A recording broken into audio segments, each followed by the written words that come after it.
The day I got the call, the world stopped. The voice on the other end of the phone sounded distant, as if it came from another dimension.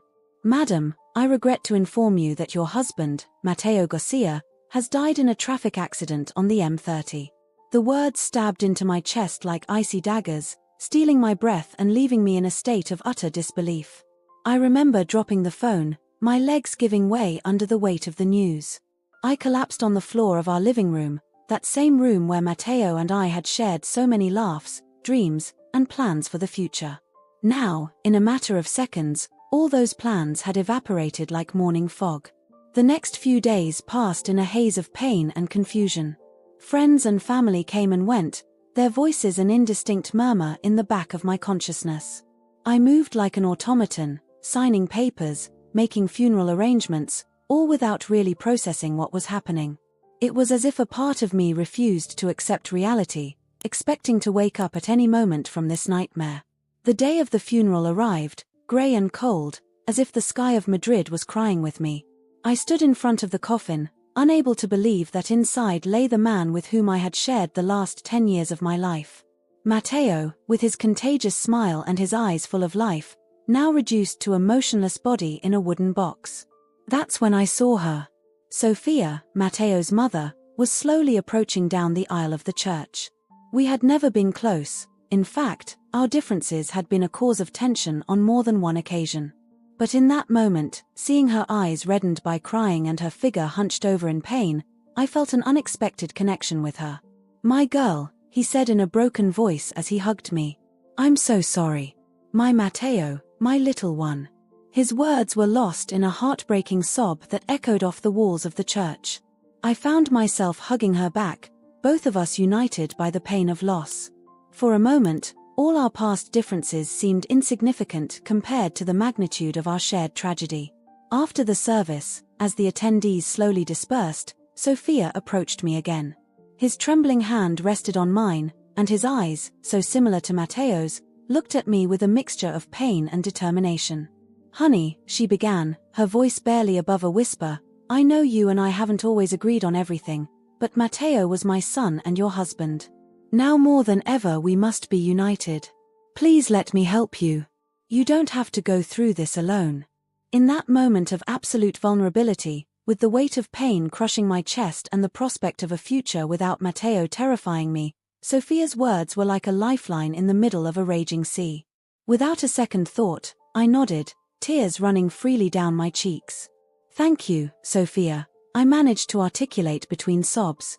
"I don't know how I'm going to move forward without him." She hugged me again, this time tighter. "We will do it together, my girl. Mateo would want us to take care of each other." As we left the church, with Sofia by my side holding my arm, I couldn't imagine what my life would be like from that moment on. The future that had once been bright and full of promise now stretched before me like a vast desert of uncertainty and pain. That night, back at the apartment Mateo and I had shared, I sat on our couch, surrounded by photos and memories. Sofia had offered to stay with me, but I needed this moment alone to process everything that had happened. I took a photo of our wedding, tracing the outline of Mateo's smile with my fingers. "How am I going to live without you?" I whispered to the image, as if it could somehow hear me. The silence that followed was deafening, broken only by the ticking of the clock on the wall, a cruel reminder of the time that continued to move forward, indifferent to my pain. At that moment, I remembered Sofia's words at the funeral and, for the first time in days, I felt a small glimmer of hope. Perhaps, with their help, he could find the strength to face the days ahead. Maybe, together, we could keep Mateo's memory alive and learn to navigate this scary new world without him. With that thought in mind, I allowed myself to close my eyes, exhausted by the weight of the day's pain and emotions. Tomorrow would be another day, the first of many without Mateo, but at least she wouldn't be completely alone on this unexpected and unwanted trip. The days after Mateo's funeral melted into a haze of pain and confusion. I had barely begun to process my new reality when Sofia appeared at my door with suitcases in hand. "Honey, I found an apartment right next door," he announced with a smile that was meant to be comforting. "This way I can be close to help you with everything you need." My mind, still dazed by pain, could barely register the magnitude of what was happening. Before I could formulate a coherent response, Sophia was already inside my apartment, leaving her things as if it were the most natural thing in the world. "But Sophia," I managed to stammer, "you don't have to do this. I'll be fine, really." She reached out and took my hands in hers. "My dear, it's no trouble. Matteo would have wanted me to take care of you. Besides," she added with a sigh, "the house is so empty without him. I think this will do us both good." He didn't have the strength to argue. Part of me even felt relieved that I didn't have to face nights alone in an apartment full of memories. So I nodded, allowing Sophia to settle into my life as a constant and, apparently, well-intentioned presence. The following days were a mix of forced routines and moments of deep sadness. Sophia seemed to be everywhere, preparing meals I barely touched, answering condolence calls, and taking care of household chores that I had neglected in my grief. One afternoon, while I was sitting on the couch watching an old movie that Matteo loved, Sophia came over with a box full of papers. "Honey," he said softly, "I think we should start organizing all these documents. There are bills, insurance, and bank papers that need attention." The thought of plunging into that bureaucracy sent a wave of nausea through me. "I can't, Sophia." "Not now," I responded, squeezing my eyes shut. She sat next to me, her voice heavy with concern. "I know, my girl. I know it's hard. But these things can't wait. How about I take care of it? I have experience with these things, and you're not in a position to deal with all this right now." The offer was tempting. The idea of facing those papers, each one a reminder of the life Matteo and I had built together, was unbearable. After a moment of hesitation, I nodded slowly. "Okay," I murmured. "Thank you, Sophia." She smiled, patting my knee before standing up with the box. "Don't worry about anything. I'll make sure everything is in order." Over the next few weeks, Sophia became a sort of unofficial manager of my life. I saw her constantly going through papers, making phone calls in a low voice, and taking notes in a notebook she always carried with her. One day, while looking through a photo album, I realized that several of our important documents were no longer where we used to keep them. I frowned, confused. "Sophia," I called, "have you seen the mortgage papers? I can't find them." She appeared in the doorway of the room, with a reassuring smile. "Oh, don't worry. I've kept them in a safe place along with other important documents. You know how these things are, it's better to have everything organized." Something in his tone made me feel uncomfortable, but I quickly dismissed the feeling. After all, Sophia was just trying to help, right? However, as the days went by, I began to notice small details that I had previously overlooked. Sophia seemed reluctant to let me see exactly what she was doing with the documents. When I asked him about a particular paper, he always had an explanation ready, but he never showed it to me directly. One night, while Sophia was sleeping in the apartment next door, I found myself going through the drawers where we used to keep our important documents. To my surprise, many were empty or contained papers I didn't recognize. A chill ran down my spine. What was really happening? Was she being paranoid, or was there something more behind Sophia's apparent kindness? I sat on the edge of the bed, feeling anxiety take over me. For the first time since Matteo's death, I felt like I needed to be completely alert. Maybe it was time to start paying more attention to what was happening around me. That night, as I lay awake listening to the sounds of the city, I made a decision. Starting tomorrow, he would begin to observe Sophia's actions more closely. I needed to understand what was really happening with my documents and why I had the feeling that something wasn't quite right. With that thought, I closed my eyes, trying to fall asleep. Tomorrow would be a new day, and I was determined to start taking back control of my life, for Matteo and for myself. As the days turned into weeks, I began to notice subtle changes in Sophia's behavior. At first, they were small things that I could have easily overlooked in my state of grief. However, little by little, these small anomalies began to accumulate, forming a pattern that he could not completely ignore. One morning, while we were having breakfast together as had become our custom, Sophia appeared wearing an elegant designer dress that I had never seen on her before. Her neck was adorned with a pearl necklace that glistened under the kitchen light. "Wow, Sophia," I commented, surprised by her appearance. "You look very elegant today. Do you have any special engagements?" She laughed softly, waving her hand as if it were something unimportant. "Oh, this. It's just something I had stored in the closet. I thought it was time to start dressing up a little, don't you think? Life goes on, after all." I nodded, although something in his explanation didn't quite convince me. Hadn't she been wearing simple, practical clothes since she moved in next door? Where had this luxurious wardrobe suddenly come from? From that day on, I began to pay more attention to Sophia's appearance. More and more often, I saw her wearing expensive clothes and dazzling jewelry that I couldn't remember having seen before. Her hair, previously unkempt, now looked perfectly combed and dyed. Even her makeup looked more elaborate and expensive.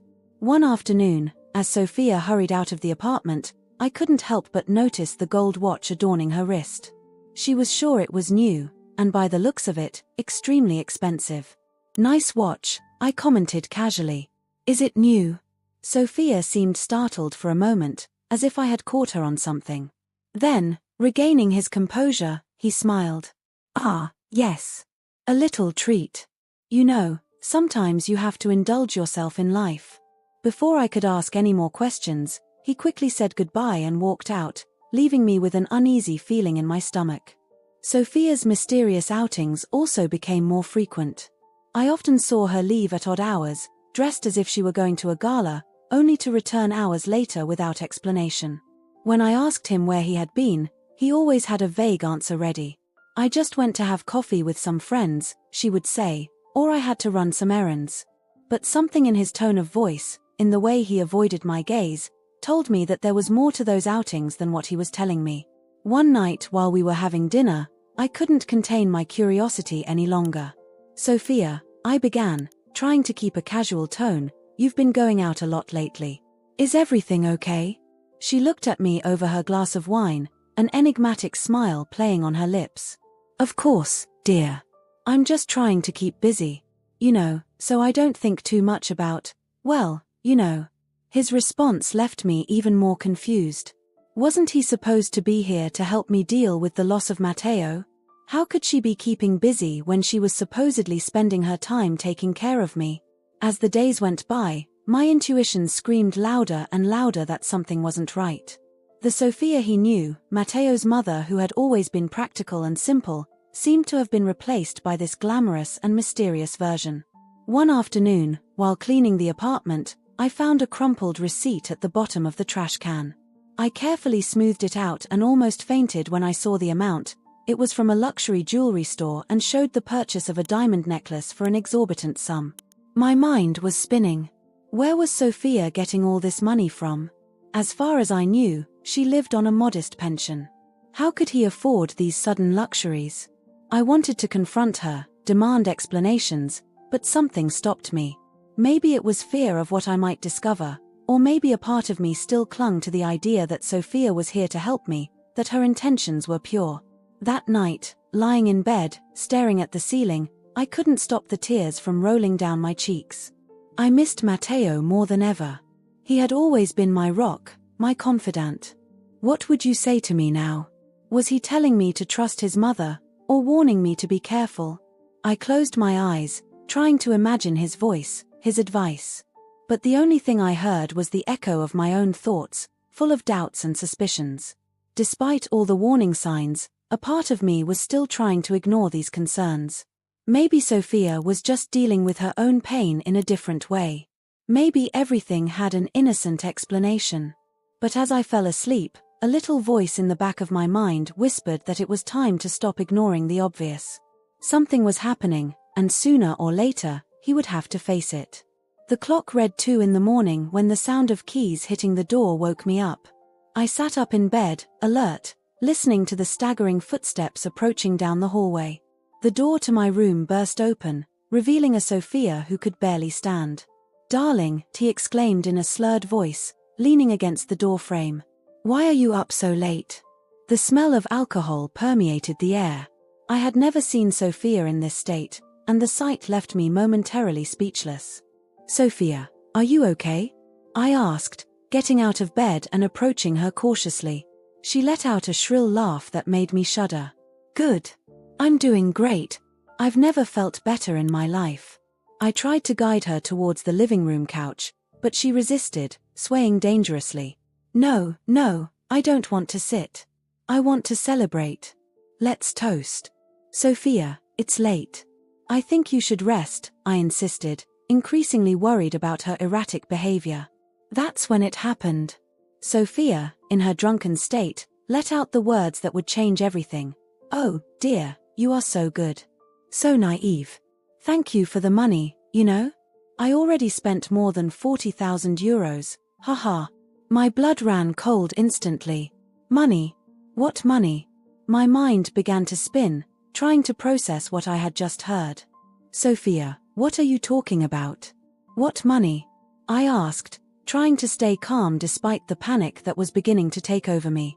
She looked at me with glassy eyes, a crooked smile on her face. Oh, you know. The money. Matteo's insurance, the bills, all that. Isn't it wonderful? Now I can live the way I've always wanted. I felt like I had been punched in the stomach. My legs gave out and I had to lean on the wall to keep from falling. Have you been using Matteo's money? Sophia didn't seem to notice my shock. He continued to ramble, his voice becoming more and more incoherent. I always wanted to have nice things, you know? Matteo never understood that. Always so stingy, so responsible. But now I can have everything I want. I couldn't believe what I was hearing. The woman in front of me, my late husband's mother, the one who had offered to help me at my most vulnerable moment, had been stealing from me. Using the money Matteo had left behind, the money that was supposed to secure my future. Sophia, that's theft, I managed to articulate, my voice barely above a whisper. She laughed, a sound that chilled me to the bone. Don't be silly. It's not theft if the family shares it, right? We're family, right? You're like a daughter to me. His words, which at another time might have been comforting, now sounded like cruel mockery. I felt sick, betrayed on a level I had never experienced before. I need you to leave, I said, surprised by the firmness in my own voice. Right now. Sophia looked at me, confused by my sudden change in attitude. But darling, why are you so upset? We're just having a little fun. Get out. I screamed, unable to contain my anger and pain any longer. Get out of my house right now. Surprised by my outburst, Sophia stepped back, tripping over her own feet. I guided her to the door, more pushing than helping, and slammed it behind her. I slid to the floor, back against the door, and finally let the tears flow freely. The weight of the betrayal crushed me, mixing with the still fresh pain from the loss of Matteo. How had he allowed this to happen? How had she been so blind, so trusting? The signs had been there all along, the expensive clothes, the jewelry, the mysterious outings. Everything made sense now, in the most painful way possible. I spent the rest of the night awake, my mind a whirlwind of thoughts and emotions. How much money had Sophia really spent? What was left of Matteo's savings, of our future together? As the sun began to peek through the window, a resolve formed within me. No matter how devastated I felt, I couldn't let this continue. He had to act, he had to protect what Matteo had worked so hard to build. With shaking hands, I grabbed my phone and dialed the number of an old lawyer friend. It was time to take control of the situation, to fight for what was rightfully mine. While I waited for him to respond, I looked at the photo of Matteo on the nightstand. I promise I'll fix this, I whispered. I won't let them destroy what we built together. The phone rang once, twice. When I finally heard the voice on the other end of the line, I took a deep breath. It was time to start fighting. The morning after Sophia's revelation, I woke up with fierce determination. The initial shock had transformed into a mixture of rage and fear that drove me to act. With trembling but determined hands, I began to search through the few documents that remained in my possession. Drawer after drawer, folder after folder, my frustration grew. Where were all our papers? I vaguely remembered allowing Sophia to organize them, but now that decision seemed incredibly naive. After hours of frantic searching, I found a folder hidden in the back of a closet we rarely used. When I opened it, my heart stopped. There, among several official documents, was a draft of a sales contract. My house, the home that Matteo and I had built with so much love and effort, was being offered for sale. It can't be, I muttered, feeling panic take over me. My eyes scanned the document over and over again, hoping I had read it wrong. But there it was, in black on white, my address, an astronomical sum as the selling price, and most shockingly, Sophia's signature as the seller. I plopped down on the nearest chair, trying to process what I was seeing. How was it possible that Sophia could sell a house that didn't belong to her? Had he falsified documents? Had he manipulated something legally? With shaking hands, I took out my phone and called my lawyer friend, Juan. "Anna, are you okay? You sound upset," Juan said on the other end of the line. "Juan, I need your help urgently," I responded, trying to control the tremor in my voice. "I have discovered something terrible." I quickly explained the situation, from initial suspicions to discovery of the sales contract. Juan listened in silence, only occasionally interrupting to ask specific questions. "Anna, this is very serious," he finally said. "I need you to bring me all the documents you can find. Contracts, deeds, everything. We will meet this afternoon in my office." I spent the next few hours collecting every piece of paper, every receipt, every document I could find in the house. As I did so, I couldn't stop the memories from flooding back. Every corner of that house kept a part of my life with Matteo. Our laughter, our dreams, our plans for the future. The thought of losing everything was unbearable to me. That afternoon, sitting across from Juan in his office, I watched as he meticulously reviewed each document I had brought him. His expression became more serious with each page he read. "Anna," he finally said, taking off his glasses and rubbing the bridge of his nose, "the situation is complicated. It seems that Sophia has been manipulating documents and taking advantage of your vulnerable state to gain control of your assets." "But how is that possible?" I asked, feeling a mixture of disbelief and anger. "That house is mine and Matteo's. She has no right to it." Juan sighed heavily. "He's been using a power of attorney that you gave him in the days after Matteo passed away. Do you remember signing something like that?" I closed my eyes, trying to remember those blurry days of pain and confusion. I'm not sure. I signed so many things." She said it was to help me with the paperwork. "That power has given him the legal ability to act on your behalf," Juan explained. "And he has been using it to transfer property and funds into his name." I felt like the world was falling apart around me. Sophia's betrayal was even deeper than he had imagined. Not only had he stolen money, but he was trying to strip me of everything Matteo and I had built together. "What can I do?" I asked, my voice barely above a whisper. Juan looked at me with determination. "We are going to fight, Anna. First, we will immediately revoke that power of attorney. Then, we will file a complaint for fraud and manipulation of documents. But I need you to be prepared. This will not be easy. Sophia will probably deny everything and try to make you look unstable or incapable." His words hit me hard. The woman who had offered to take care of me, my late husband's mother, would now become my opponent in a legal battle. The thought made my stomach turn. "I understand," I said, trying to maintain my composure. "I will do whatever it takes to protect what Matteo and I built." Juan nodded, a slight smile of approval on his lips. "Good. Now, I need you to tell me everything, from the beginning. Every detail, no matter how small, can be important." For the next few hours, I recounted everything that had happened since Matteo's death. Sophia's initial attentions, her move to the neighboring apartment, the changes in her behavior, the jewelry, the expensive clothes, the mysterious outings. With every detail he shared, the picture of Sophia's manipulation became clearer and more terrifying. "Anna," Juan said when I finished my story, "you have been the victim of an elaborate deception plan. But you are not alone in this. We are going to fight and we are going to win." I left Juan's office feeling exhausted but, for the first time in weeks, with a glimmer of hope. The battle ahead would be tough, but she was determined to face it. That night, back at home, I sat on the couch where Matteo and I had so often planned our future. I took a photo of the two of us, smiling and full of hope. I promise you, Matteo, I whispered to the image, that I will not let them destroy what we built.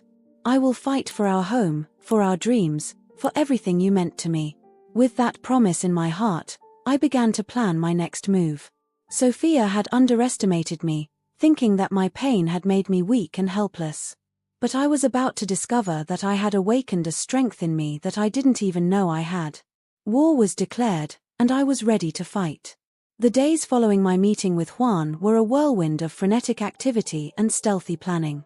Every morning I woke up with a mix of determination and fear, knowing that I was about to embark on the riskiest plan of my life. Juan and I met almost daily, sometimes in his office, other times in discreet cafes where it was unlikely that we would run into Sophia or any of her new friends. At each meeting, we refined our plan, looking for any possible flaws or complications. Anna, Juan told me one afternoon, as we were reviewing a stack of legal documents, what we are about to do is extremely risky. If something goes wrong, you could face serious legal consequences. I nodded, feeling the weight of his words. I know, Juan. But what other choice do I have? Sophia has taken almost everything from me. If I don't do something drastic, I will be left with nothing. Juan looked at me with a mixture of admiration and concern. Okay. Let's go over the plan one more time. The plan was, indeed, audacious. Using my knowledge as a paralegal, a job I had left years before to help Matteo with his business, and Juan's experience, we were going to manipulate the property records. The idea was to make Sophia's house, a property of considerable value that she had recently acquired with stolen money, appear as mine in official records. Remember, Juan emphasized, timing is crucial. We have to do this quickly and without leaving a trace. Once the documents are changed, Sophia will not be able to sell your house without facing serious legal problems. The next few days were a flurry of preparations. Juan used his contacts to gain temporary access to the necessary records. I, for my part, dedicated myself to meticulously studying Sophia's handwriting and practicing forging her signature. Every night, after hours of practice, I would burn the papers I had been working on, making sure to leave no evidence behind. The appointed day arrived sooner than I expected. I woke up at dawn, my stomach churning with nerves and anxiety. I dressed carefully, choosing an outfit that would make me look professional and confident. You can do it, Anna, I told myself in the mirror. For Matteo, for your future. Juan picked me up in his car at 7 in the morning. The ride to the registrar's office was silent, both of us deep in thought and mentally going over each step of the plan. Ready? Juan asked when we arrived. I took a deep breath. List. We entered the building, Juan casually greeting the security guards as if it were just another day at the office. I followed him, trying to keep a neutral expression even though my heart was beating so loudly I was afraid everyone could hear it. Once inside, Juan guided me to an empty office. We have exactly 20 minutes, he whispered. I'll watch the door. You know what to do. With trembling but determined hands, I began to work. Years of experience as a paralegal came flooding back to me as I manipulated documents with surgical precision. I changed dates, names, registration numbers. Sophia's signature, which I had practiced tirelessly, flowed from my pen as if it were her own. The minutes passed, each second marked by the frenetic beating of my heart. Just as he finished the last document, Juan poked his head through the door. Someone is coming, he whispered urgently. Are you done? Yes, I responded, quickly putting the altered documents into their respective folders. We left the office just as an employee turned the corner of the hallway. Juan greeted him casually, striking up a casual conversation as I snuck toward the exit, the altered documents safe in my briefcase. Once outside, we hurried to Juan's car. It wasn't until we were several blocks away that I allowed myself to breathe normally. We did it, I said, half statement, half question. Juan nodded, a small smile of triumph on his lips. We did it. Now comes the hard part, waiting and seeing how Sophia reacts. The following days were a torture of waiting and anxiety. Every time the phone rang, every time I heard footsteps in the hallway, my heart skipped a beat, hoping it was Sophia finding out what we had done. But the days passed and nothing happened. Sophia continued with her usual routine, going shopping, returning late at night, apparently alien to the seismic change that had occurred in her properties. It was almost a week later when the bomb finally exploded. I was preparing breakfast when I heard a heartbreaking cry from the apartment next door.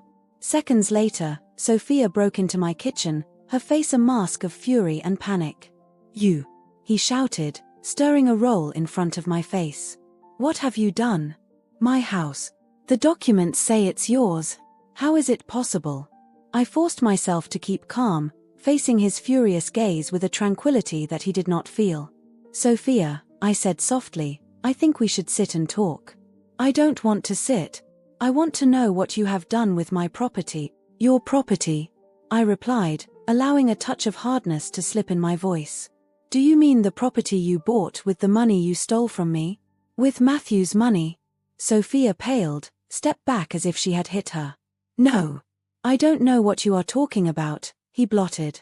"I think you know perfectly," I continued, feeling how years of pain and betrayal spilled in my words. "You've been stealing from the day Matteo died. You used my pain, my trust in you, to take away everything we had." Sophia collapsed in a chair, all her bravery disappearing suddenly. I just wanted a better life," he murmured. "At mine?" I asked, feeling a mixture of penalty and disgust. "Sophia, you were like a mother for me. I trusted you." We looked at each other in silence for what seemed an eternity. Finally, I took my phone and marked the number of Juan. "It's time," I said simply when he answered. While we waited for the arrival of Juan and the police, I looked at Sophia, a woman who had once considered a family, now reduced to a pathetic figure and scared in my kitchen. "Sorry, Matthew," I whispered to myself. "I know it's not what you wanted, but I had to protect ours." The sound of sirens in the distance marked the end of a dark chapter in my life and the beginning of a new one in which I was firmly controlled. The months that followed the confrontation with Sophia were a whirlwind of legal and emotional activity. Every day I brought new challenges, new battles to free, both in court and in my own mind. The day Sophia was arrested, a part of me felt relieved, but another part crumbled. Seeing the woman that I once considered a second mother being handcuffed and carried by the police was an image that would persecute me for a long time. Juan, my faithful friend and lawyer, stayed by my side in each step of the process. "Anna," he told me one afternoon while we reviewed the strategy for the trial, "I need you to be prepared. This will not be easy. Sophia has resources and connections. It will do everything possible to discredit you." I nodded, feeling the weight of his words. "I know, Juan. But I'm ready. I can't allow him to get his way." The day the trial began, the court was full. Friends, neighbors, and even some former Matthew co-workers had come to show their support. But nothing prepared me to see Sophia enter the room. It looked different. Gone was the glamorous and safe woman of herself she had met. Instead, there was a smaller figure, dressed in simple and without makeup. Our looks crossed for a moment, and I saw a mixture of emotions in their eyes: anger, fear and, surprisingly, a pinch of repentance. The trial began with the opening statements.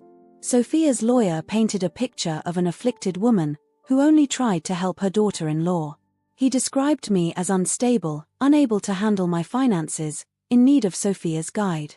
When it was Juan's turn, his voice resonated clear and firm in the room. "Honor, jury members, are about to listen to a story of betrayal and greed. A story of how a woman took advantage of the pain and confidence of another to steal everything he had." As the trial progressed, a witness after witness went up to the stand. Neighbors who had noticed the sudden change in Sophia's lifestyle. The accountant who had handled Matthew and mine finances, detailing the irregularities he had noticed.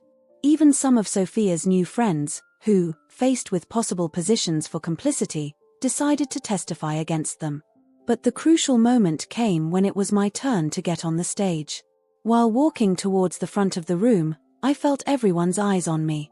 I breathed deep, remembering John's words, "I just told the truth, Anna.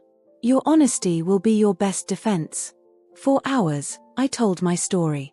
The pain of losing Matthew, the initial gratitude towards Sophia for his support, and then the slow discovery of his betrayal. With every word, I felt as if I was reliving those dark moments, but I also felt that I was freeing me from them. Sophia's lawyer tried to discredit me during the contrainterrogatory, suggesting that my pain had made me paranoid and unstable. But I stayed firm, answering every question calmly and clarity. It was then that Sophia made her play. Taking advantage of a break, I saw her approach the judge in the hall. I could not hear what they said, but I saw how Sophia used all her charm, smiling and gesturing animatedly. The judge seemed receptive, nodding and smiling in turn. Panic invaded me. Was Sophia manipulating the judge? Was he going to lose everything he had fought for? I ran towards Juan, frantically explaining what he had seen. He frowned, worried. "This is bad, Anna. If Sophia manages to influence the judge..." It was then that I remembered something. Something that had kept as a last resort, hoping to never have to use it. "Juan," I said, my voice trembling slightly, "there is something that I have not told you." I told him about the recordings. In the days after the revelation of Sophia's betrayal, he had discreetly placed recording devices in my apartment and his. I had captured Sophia conversations with her accomplices, arguing openly about how they had cheated and stolen. Juan looked at me with a mixture of amazement and concern. "Anna, do you realize that these recordings could be considered illegal?" I nodded, feeling the weight of my decision. "I know. But it is the only irrefutable proof we have of its true intentions." After a long moment of reflection, Juan nodded. "It's fine. We will use them as a last resort. If we see that the judge is leaning in favor of Sophia, we will present them." The trial resumed, and I could see a subtle change in the judge's attitude. It seemed more receptive to the arguments of Sophia's defense, asking questions that seemed to favor its version of the facts. It was during the final allegation of Sophia's lawyer when I saw him.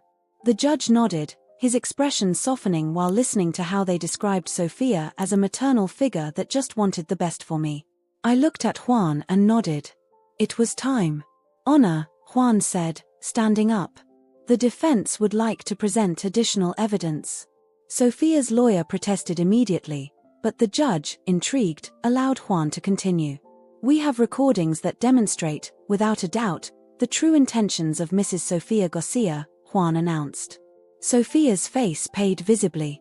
I saw how his eyes were enlarged with panic, his calm facade collapsed completely.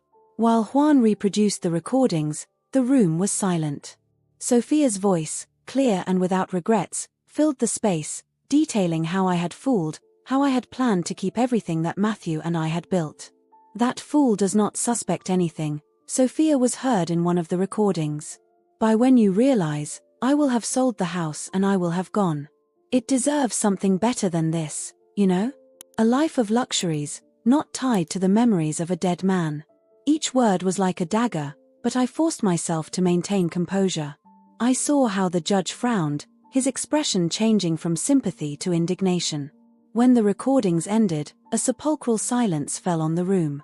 Sophia, completely defeated, sank her head in her hands. The judge, visibly disturbed by what he had heard, went to the jury. "In light of this new evidence, I ask you to retire to deliberate." The hours that followed were the longest of my life. I waited, alternating between hope and fear, praying for the truth to prevail. When the jury returned, his faces were solemn. The verdict was unanimous: Sophia was guilty of all charges. While listening to the sentence, a mixture of emotions invaded me. Relief, sadness, and a strange feeling of vacuum. He had won, but the cost had been high. Sophia looked at me one last time before being carried. In his eyes I saw a mixture of hate and, surprisingly, a flash of respect. I had underestimated my strength, my determination. That night, sitting at the house that Matthew and I had shared, I cried. I cried for Matthew, for the lost innocence, for the family that I thought I had in Sophia. But I also cried with relief, knowing that I could finally start healing, to rebuild my life. I took Matteo's photo that always kept close. "I succeeded, love," I whispered. "I protected ours. Now, it's time to look forward." With that promise, I allowed myself, for the first time in a long time, to dream of the future. A future that, although different from the one he had planned with Matthew, was mine to mold.